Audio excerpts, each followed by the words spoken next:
Hey, Grace Church, Pastor Eric here. Let me ask you a question today. What greatly distresses you? Just think about that for a second.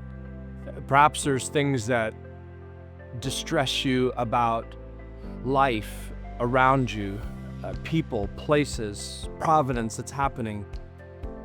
I'm reminded of what we talked about this past weekend in 2 Peter as Lot is referenced in 2 Peter chapter 2, that he was greatly distressed by the sensual conduct of the world around him. We spoke about the reality of what that was like for them back then in Genesis, but we don't have to imagine that historically. We know that presently. Perhaps it doesn't distress you. Perhaps you're tempted, just like I am after a while, to just get used to the world around us, the sensuality around us, and think of it as just being, well, what it is. But let me just ask you to maybe take a chance this week in your quiet time with the Lord to pray, God, give me the eyes to see the world as you see it. Help me to be able to discern what are the things that you hate and yet have the message of your love that doesn't minimize sin, but extends forgiveness towards people who are living in it, who are caught in it, like you and I once were.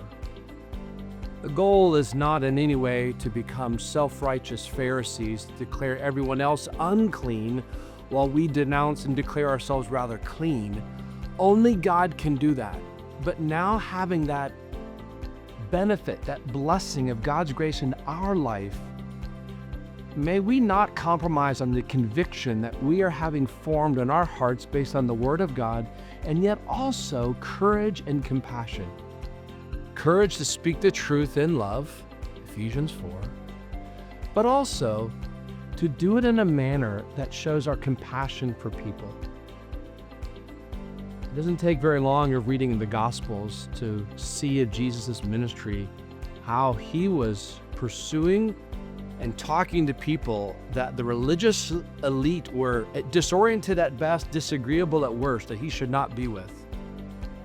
I say this because we want to see the reality that we do not want to be drawn in the world as if we're of it, but we want to be in the world for it in the sense that we bring the good news of Jesus Christ, the hope that's found in the Lord. So friends, I pray that this week you'll perhaps from 2 Peter, look around you with fresh eyes, having righteous concerns, yet also having courage to speak and compassion to pursue people in prayer first and then in conversation of your love for them. Perhaps it's a coworker, taking them to lunch.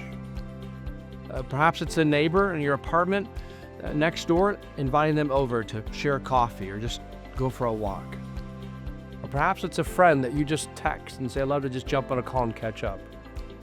My hope is that the things of God that we see in His Word are affecting us, not just in what we're hearing and thinking about on Sunday, but in the days that would follow. Have a great week.